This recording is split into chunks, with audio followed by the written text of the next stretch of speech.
speech, I think you're going to find that it's going to improve at Hyde Park over the coming few weeks, because I think that there's a realization by a lot of the Muslims down here and outside of here as well, that some of the actions of a tiny group of Muslims has been counterproductive to the narrative that they wish to put out.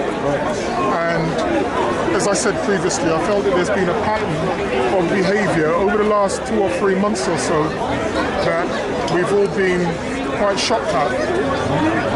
When I was speaking to a couple of the Muslims today, you know, I pointed out, even yourself, when somebody mentioned Sarah, and I said, you know, really, this isn't about Sarah at all. Yeah, this isn't about Sarah at all, because the same problems that you ascribe to Sarah, I've seen you use the same tactics on Ty, for example. And I pointed this out to them, and I said that Ty has a particular way of speaking. It's a bit like Marmite, you might not all like it, but, you know, I said that I think Ty's, you know, 3 or 4 steps ahead of everybody else in the park. Yeah. But if you don't understand it, yeah, then you don't understand it. It's as simple as that. But like, I genuinely believe that after today, I believe that it's going to settle down in the park again, because for me, I've got to be perfectly honest with you, I've seen a pattern over the past 3 months, and I think that everyone who has a counter-narrative, to the Muslim narrative has deliberately been targeted. And it seems that all the people who have been targeted seem to have been black men. Yeah, it seems to have been black men. And the thing is, it's really strange when people get offended when you say that, and then you look at the evidence, and the evidence points to that. Matches up. Yeah, points to that. You know, but like, you know, I'm happy that like I sorted some stuff out today, because as I said to you, I'm a funny guy. If somebody threatens me, I will come down to wherever they are, you understand, and seek that confrontation and hopefully clarification, you understand, and then peace, because that's how it should be. And you know, fortunately, that's what's happened today. I still feel that there are 1 or 2 people that don't fully understand the notion of free speech and what it means. Free speech means I can listen to Ty, but I don't have to agree with Ty. Free speech means that Gary Google could listen to me and think I'm talking nonsense. And tell me I'm talking They say Gary Google. I don't actually like that term, by the way. But the point is that because it's Hyde Park, it's a place where people have different views, and I think that really, if we could only listen to one type of view, then it wouldn't be Hyde Park. You know, it wouldn't be Hyde Park. So I think that from that perspective, and with what's happened today, I think that there are 1 or 2 people who are in the ears of some of the Muslims who are at Hyde Park, and I think they are saying to them that as much as you're trying to give dawah, you're actually hurting the cause of Islam. And I think that, you know, we should do whatever we can. To ensure that free speech reigns in Speaker's Corner, because it's the only place in the country that I'm aware of where we have this right, whereby you will, generally speaking, be left alone by the police and everybody else. And I just find it very dangerous when other people believe that they have a right to police your free speech. When the police can't do it. Yeah. No. When the police don't do it. Yeah. No. A man said to me, if Tommy Robinson, a man came to me and said, if Tommy Robinson comes to the park today and calls you a nigger, what would you say? I said, well, I wouldn't beat him up. Yeah, I wouldn't beat him up, because there are different ways that you could administer beatings to people. It's not just physical.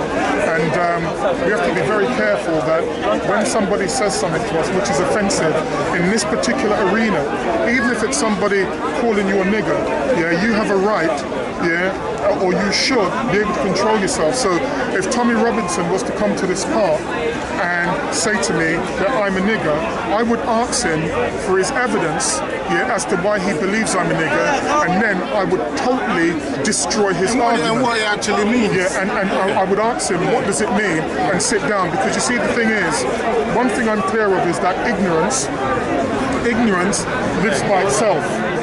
You know, ignorance really does. Ignorance doesn't have any partners, and ignorance lives in a sealed room surrounded by the echoes of its own narcissism.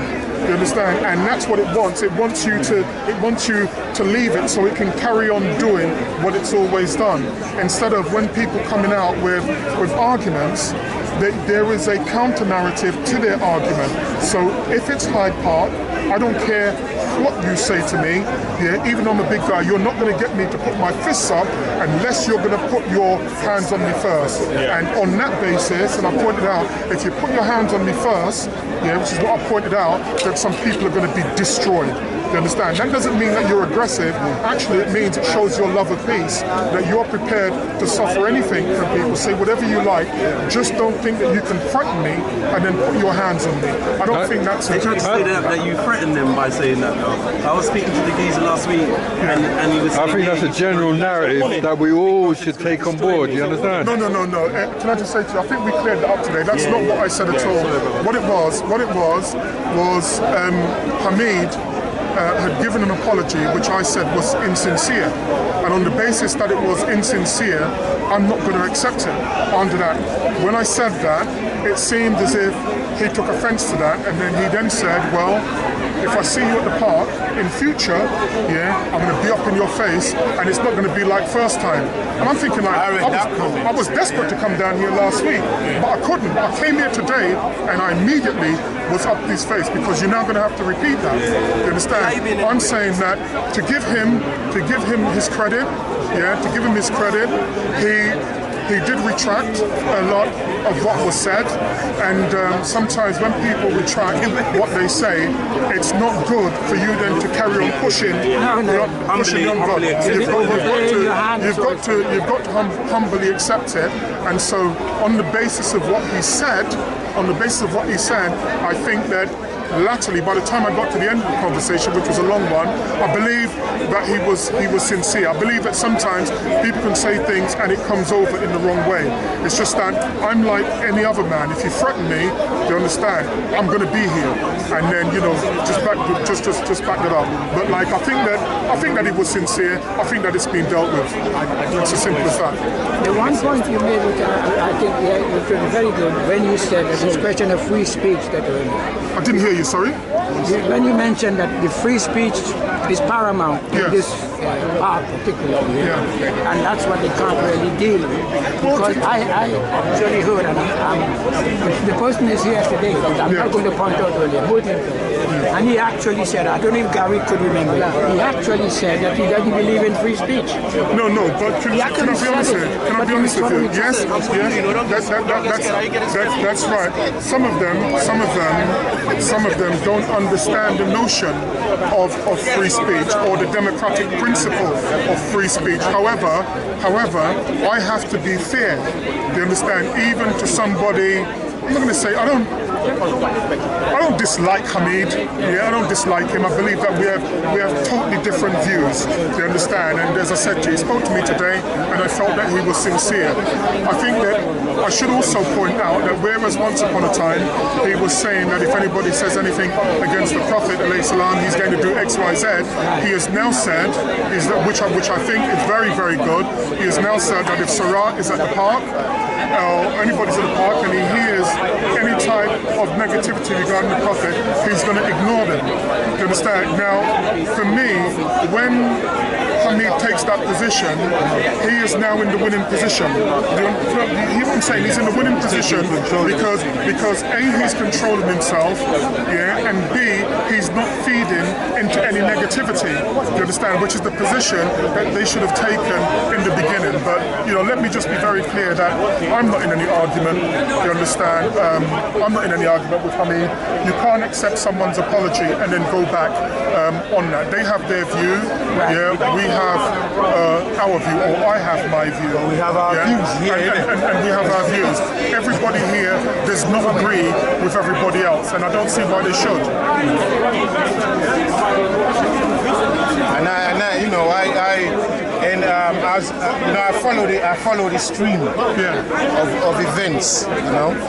And when I saw the language, I read your first comments. I like that. Yeah. And knowing you and know how your thing is set up, I know I can go to bed and leave it there. Then I saw that he came back with something else, and then a video. Now he came out with saying this and saying after he'd apologized first. If I apologize for anything, I leave it there. I leave the apology there. I don't even show my face to the person I apologize to anymore, because the apology is done. You should leave them alone. You know, I'm gonna give them time to digest your apology, innit? So they can now see you like, oh, the guy's actually got a good heart. Now I'm gonna go seek him out and then tell him, look, bruv, maybe we started off on the wrong foot, but this is it, and fine. But then to come out after 5 minutes after your apology and say, well, if you don't like my apology, then I'm here for you. I found that. He's saying one thing. Yeah, and in 5 minutes, because the brother you're talking about has never once said anything to you about you. Neither is he the person. Neither is he the person who disrespected your prophet. Never. Neither is he the person. So to allay everything on him, it looks like you're trying to pick on black people. That's exactly because to draw him in, you're drawing all of us in. Which is wrong, because we deal with everybody on an individual basis. I got Muslims in my family. I got stronger Muslims in my family than a lot of the Muslims here put together. Yeah, but they don't behave like this. Seriously, they do not behave like this. So we're tired of talking about it all the time. And every single time, every single year that there's major problems here, it's sad to say, the finger always points to the same direction. That's horrible. So we need to understand that, look, if there's any righteousness we're all looking for, we need to give each other space to speak. If you don't like what's being said, don't come Speaker's Corner. I don't like what Hollywood puts on the movies. Every day they make fun of Africa. Yeah, every day they downgrade our women, our men. Why aren't the Muslims crying over that? The right ones, the wrong ones ain't. Yeah, so listen, be a man. Go on. I think at the end of the day, one, this is Speaker's Corner. Two, it's been there for a very long time. Very long time. Many different kind of people being out there speaking. Brother Gary, come over, bro. We're talking. No, you're not there.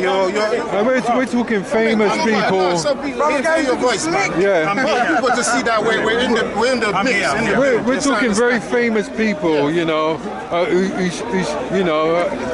spoke here. We're talking Lenin. We're talking Garvey.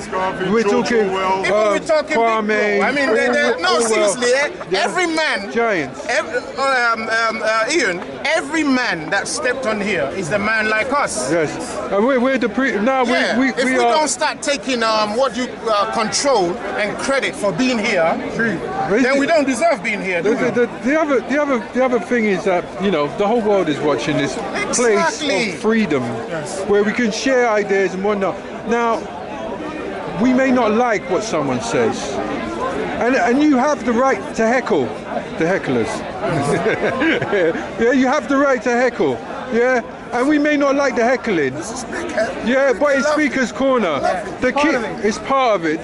There's people back in the days, I'm sure they were paid to just heckle. But the key thing is this: there should be no violence. Yeah, there should be no threat. There should be no intimidation. There should be no intimidation. There should be no aggression. And also, one thing: when people criticise other people all the time, but they don't want to listen to, they haven't got a point to put out for themselves. For example, some of the Bible bashers over there, they will criticise one religion and they'll focus on one religion and then make the situation worse and worse. You don't get people who get angry, obviously there's a lot of passionate people.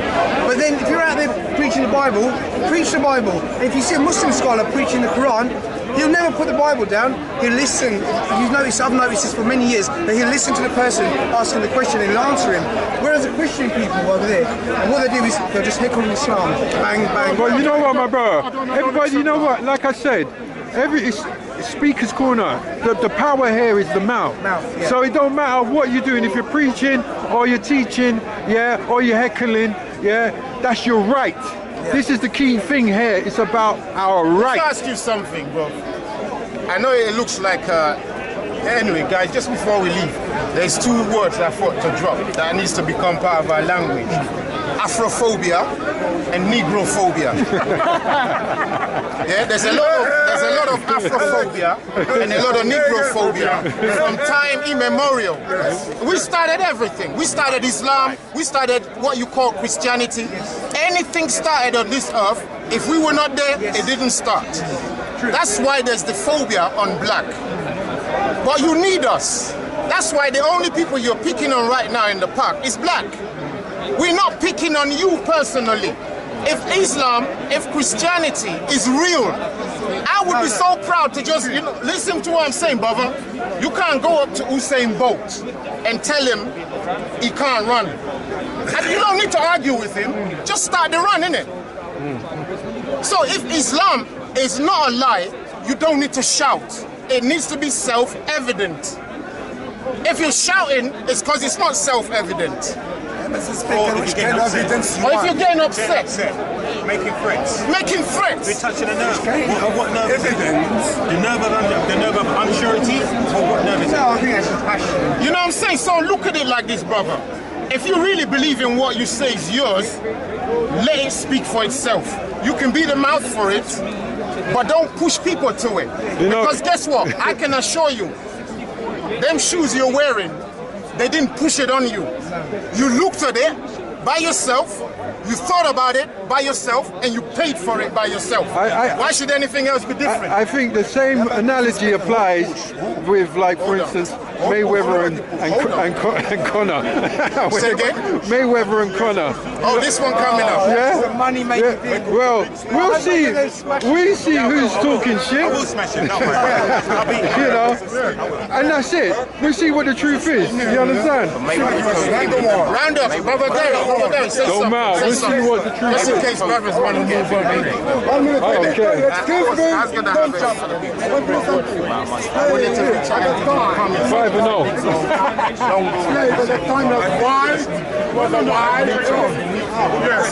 Too far. That's what they do. The people who don't have a shine, they're using a shine. You understand? It's giving him shine. Validating him as a person. Can I just say to you? To be in your... He can, in history now. Anything to say, Gary? You've been away for a long time. Bro, I've just been away on holiday. Yeah, I'm back for a little bit. I'm back on the again. I remember I'm training for the fight. So I can't Mayweather, you're training, ain't you? You're training. I'm training for the fight. So I can't Leave him and you send the little one.